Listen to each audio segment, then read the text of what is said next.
Bonjour à tous et bienvenue pour ce tirage. On va parler du bonheur. Est-ce que vous serez dans l'avenir heureux avec cette personne?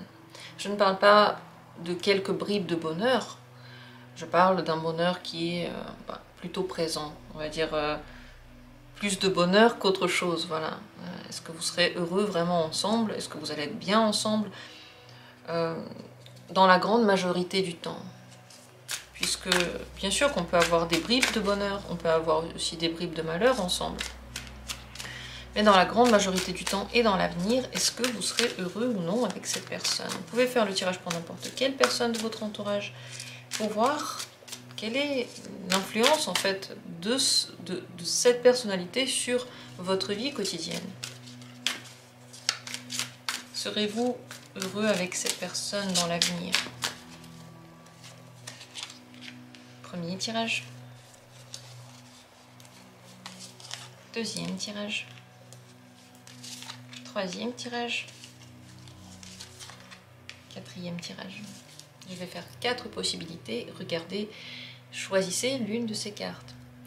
Décidez-vous comme ça vous vient dans l'instant. Si vous avez du mal à prendre les décisions, prenez quelques instants, soufflez et vraiment prenez au hasard.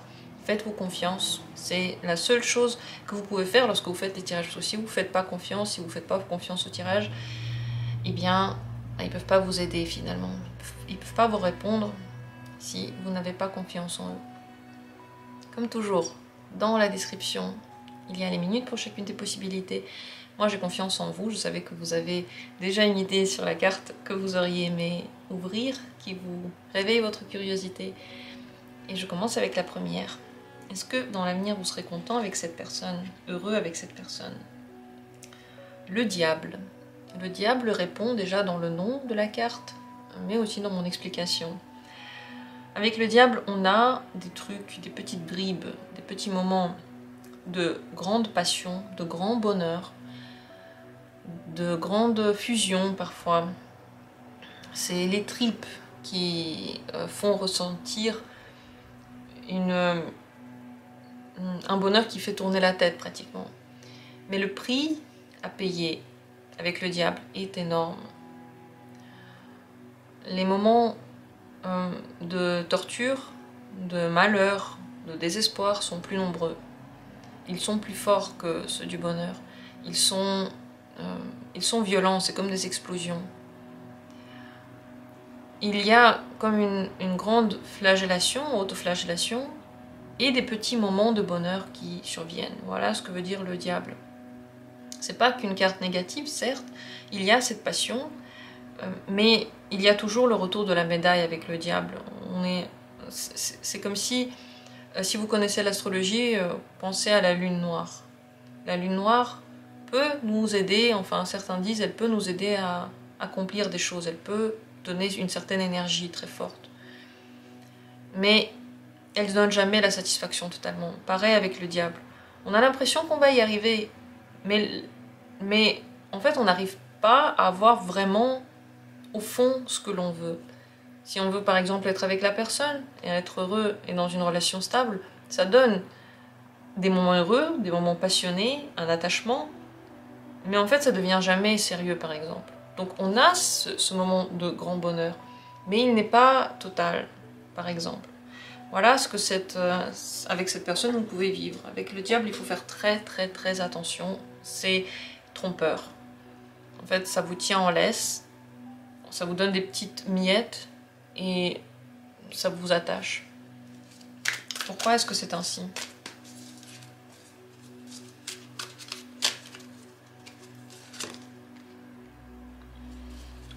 Ouais, le problème c'est la construction.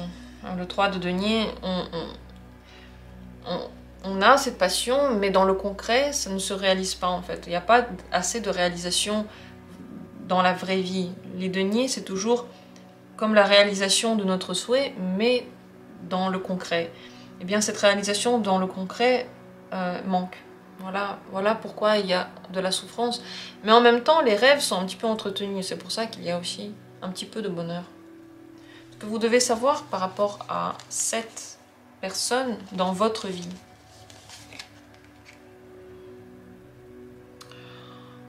Elle peut rester très longtemps dans votre vie. de façon assez stable, mais peut-être pas comme vous le voulez. Elle peut revenir longtemps et être là longtemps et vous accompagner sur une très très longue période. Le problème, c'est que vous n'aurez jamais la tasse entière. C'est comme si en fait vous avez une tasse cassée. C'est une tasse, certes, elle peut contenir quelque chose, mais on ne peut pas la tenir de façon pratique par exemple. Ou elle a un petit trou.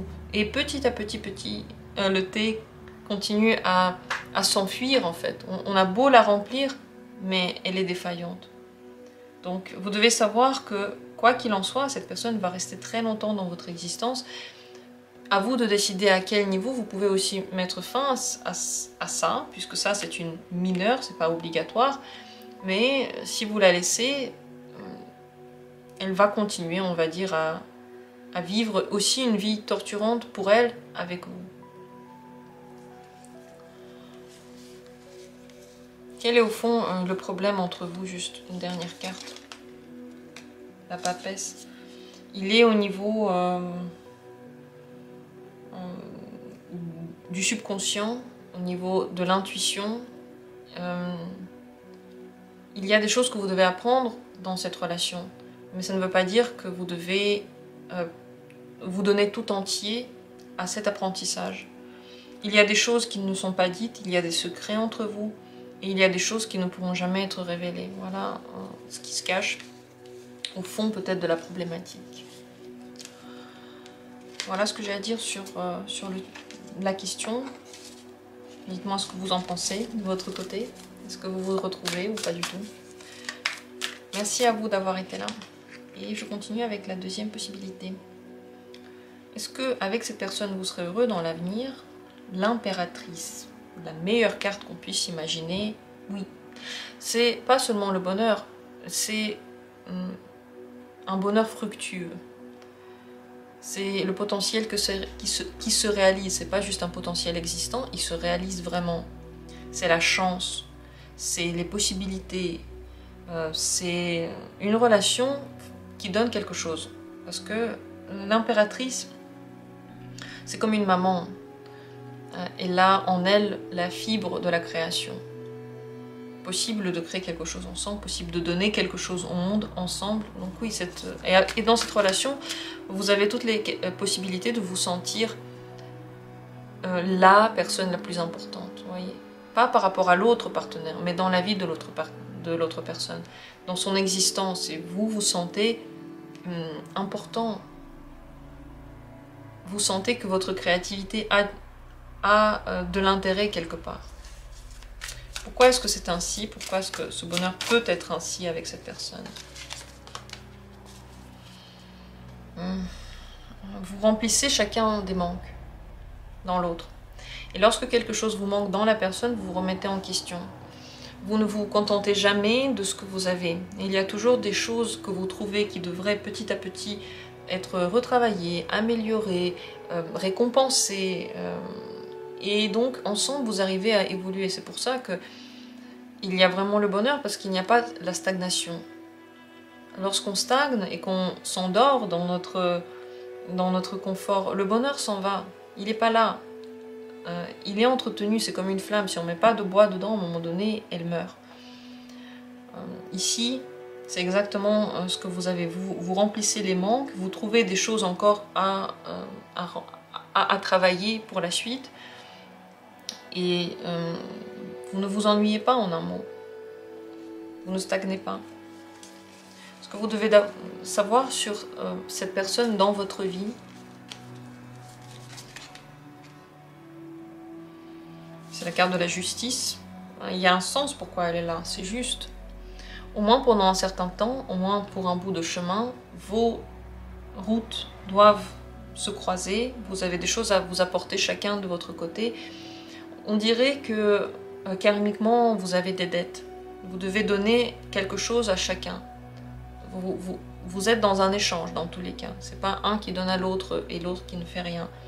Mais avec cette personne, il y a un chemin très important à parcourir. C'est en lien avec les vies d'avant, avec ce que vous pouvez en général vous apporter. C'est très utile ce que vous pouvez vous apporter. Donc tout est juste. Ce que vous allez vivre ensemble va être juste. Voilà pour cette personne, pour cet avenir-là. J'espère que ça vous parle, dites-moi si c'est le cas ou pas. Je vous souhaite d'être heureux avec quelqu'un, sans quelqu'un. Je vous souhaite d'être heureux pour vous-même. On continue avec quatrième possibilité. Est-ce qu'avec cette personne, vous allez être heureux dans l'avenir? La tour. Non. En un mot, non. La tour, c'est un effondrement. C'est comme si la relation allait s'arrêter. Quelque chose... en fait, des idéaux allaient s'effondrer. Des espoirs, hein, peut-être, allaient se casser. Il y a de la déception, il y a l'envie d'arrêter. Il y a des peurs qui, peut-être, vont se réaliser. Avec la tour, enfin, c'est l'une des pires cartes qu'on puisse trouver dans le tarot, c'est la fin de quelque chose. C'est pas qu'elle est mauvaise en elle, mais ça marque l'effondrement. Et donc, pour le bonheur, ben non, c'est l'effondrement total du bonheur dans l'avenir, si vous restez avec cette personne. Peut-être même, comme dit, que la relation ne continuera pas. Pourquoi? Quel est le problème? Le pendu. Moi, ça marche pas. En un mot, il y a des blocages, vous ne vous comprenez pas, vous ne voyez pas la vie pareille. Vous n'avez pas la capacité, peut-être matérielle, concrète, de mettre en place certaines choses, de mettre en place ce bonheur, de le vivre vraiment. Ensemble, vous êtes juste bloqués. Ça ne marche pas. Il n'y a pas de chemin ensemble. Ce que vous devez savoir sur cette personne dans votre vie, elle vous fait beaucoup attendre. Et c'est vrai qu'il y a toujours comme la promesse de quelque chose, mais ça n'arrive pas. On a l'impression que ça va, dans un instant, ça va être mûr et je pourrai enfin croquer le fruit. Mais il ne devient pas mûr. Donc, il y a beaucoup de promesses. Certes, certaines de ces promesses vont peut-être se réaliser. La plupart vont vous faire juste attendre. Et cette personne, ben, elle est là pour un moment simplement. C'est comme un passage. Vous passez dans sa vie, elle passe dans votre vie. Si vous avez des attentes par rapport à cette personne, méfiez-vous aussi. Ces attentes peuvent être stériles. Et elle-même aussi, elle attend beaucoup de vous. Peut-être qu'elle a énormément d'envie et elle attend que vous les exécutiez, mais vous ne pouvez pas le faire. Le problème, c'est que ce blocage existe et qu'à un moment donné, vous ne voudrez juste plus vous battre pour essayer de casser un mur que vous ne pouvez pas casser. Le grand problème entre vous, le roi de coupe, ça manque d'amour, ça manque de vrais sentiments humains, amoureux, gentils. Le roi de coupe, c'est le summum de ce que l'on peut donner dans le quotidien comme gentillesse et comme amour à quelqu'un. Et ça manque. On dirait que vous n'arrivez pas suffisamment à communiquer ça et que peut-être que vous vivez sur des attentes justement, des demandes, mais pas assez sur un vrai échange cœur à cœur, quoi. Voilà, donc tout ce que vous devez savoir. J'espère que ce tirage en tout cas vous a aidé. Ne me dites pas que le tirage est négatif, parce que si vous regardez les tirages, c'est pour avoir une réponse, c'est pas pour juste avoir la confirmation de ce que vous pensez. Les tirages servent à prendre conscience de quelque chose. Voilà pourquoi sont là les cartes. Si c'est négatif, c'est que c'était le message pour vous. Voilà pour cette troisième possibilité. Quatrième carte, est-ce que vous serez heureux ensemble dans l'avenir? Le 2 d'épée. Vous êtes dans la confrontation dans l'avenir. Vous attendez quelque chose de très particulier. Vous voulez que ce soit comme ça et pas autrement. Et de l'autre côté, vous avez quelqu'un qui veut exactement la même chose. Comme ça et pas autrement. Mais c'est son point de vue différent du vôtre. Et donc, vous êtes en confrontation. C'est pas vraiment le bonheur. C'est un combat perpétuel. Donc, je veux ça. J'essaie de l'avoir. Parfois, je l'ai. Parfois, l'autre n'est pas d'accord et ne me le donne pas. Vous n'êtes pas d'accord sur les principes. Et peut-être que votre relation elle-même se base en fait sur ce rapport de force qui va réussir à avoir le dessus. C'est possible aussi que vous soyez dans un grand dilemme et que ce dilemme ne parte pas avec le temps. Par exemple, vous vous dites, ok, cette personne, elle a des points positifs, mais elle a ses points négatifs. Je ne sais pas quoi faire. Je ne sais pas si je suis heureux ou non, parce que il y a des choses qui me plaisent et puis il y a des choses vraiment, je ne peux pas du tout. Ce dilemme-là, il reste. Donc, il n'y a pas de... En réalité, il n'y a pas de bonheur. C'est plutôt des réflexions par rapport à ça. On essaie de se trouver une raison, on essaye, je sais pas, de comprendre ce qui se passe, mais on n'est pas en train de profiter de la vie. Pourquoi est-ce que c'est ainsi?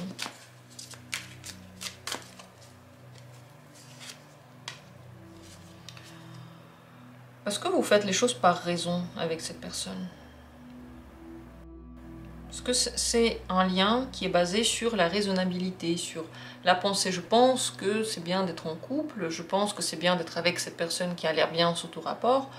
Je crois que je ressens de l'amour pour elle, dans tous les cas je l'aime parce que elle est respectueuse, intelligente, gentille. Voilà, mes raisons pourquoi est-ce que je suis attachée à elle. Tout ça c'est que la tête. Voilà. Et qui dit penser, dit contre-penser. Et lorsqu'on vit tout le temps, enfin on vit quelque chose avec rationalité, eh bien, cette rationalité, elle travaille tout le temps. Elle n'est jamais complètement satisfaite. Elle est faite pour remettre les choses en question. C'est le rôle de notre pensée rationnelle, de réfléchir à des situations différentes, de trouver une solution, ensuite de montrer que cette solution n'est pas assez bonne et d'en trouver une autre. C'est le but, c'est comme une machine qui permet toujours d'améliorer. C'est juste une petite partie de notre être. Si on vit que sur cette partie-là, bon ben on est très frustré parce que la tête dit toujours ça va pas, ça pourrait être mieux. Et donc on dirait que entre vous c'est ça en fait, c'est la rationalité qui prime et vous êtes peut-être que vous êtes mis ensemble parce que vous vous disiez ça va être bien comme ça, mais pas parce que vraiment cette personne vous plaît et que vous l'aimez, vous voyez. C'est pas de l'amour ça. Ça, c'est les paroles, c'est la discussion, c'est l'intérêt intellectuel qu'on a dans la personne. Et je dis pas que c'est pas bien, mais à la question est-ce qu'on va être heureux ou pas, non. Vous allez toujours avoir ces discussions intellectuelles et rester sur ce terrain-là. Ce que vous devez savoir par rapport à cette personne dans votre vie. Roi de denier, oui, elle peut garantir la stabilité. Avec elle, vous pouvez avoir certaines choses matérielles que vous voulez avoir. Elle peut être stable. Elle peut rester longtemps dans votre vie. Et vous pouvez matériellement et intellectuellement atteindre ce que vous voulez. Mais ce n'est pas forcément ce dont vous avez besoin. Ce n'est pas forcément ce qui vous rend heureux. C'est ce que votre tête a dit qui serait bien. Et cette personne aussi, par rapport à vous, elle a pour des plans, quoi. Elle veut quelque chose de particulier de cette relation. Tout comme vous voulez quelque chose de particulier de cette relation. Et vos avis ne sont pas totalement pareils. Vous devez savoir que cette personne est forte et que c'est possible que souvent elle emporte. Que ce soit elle qui décide finalement qu'est-ce qui va se faire. Et que ce soit elle qui soit à l'origine des changements, de la route que vous allez prendre. Et même si ça peut être très confortable, ça ne correspond peut-être pas au bonheur. Tout simplement. Le problème entre vous, bah oui, il y a trop de réflexion. Elle tue tout. Le 10 d'épée. Trop de réflexion tue la réflexion. Trop de réflexion tue l'amour, tue les possibilités. On a une opportunité, on commence à réfléchir à comment ça pourrait être compliqué, on ne le fait plus.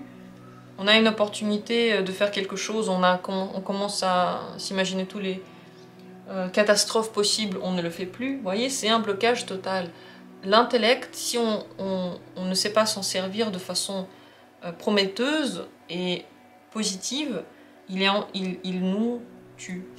Il dit c'est mieux de mourir maintenant plutôt que de faire tous ces trucs horribles avant de mourir quand même.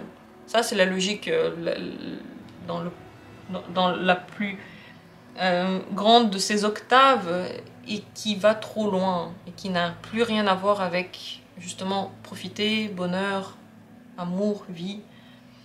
Donc faites attention à, si vous voulez quand même rester dans cette relation, à modeler ce que vous êtes en train de dire et comment vous contrôlez la relation, parce que lui aussi ou elle aussi voudra contrôler la relation. Et est-ce que c'est ça que vous voulez?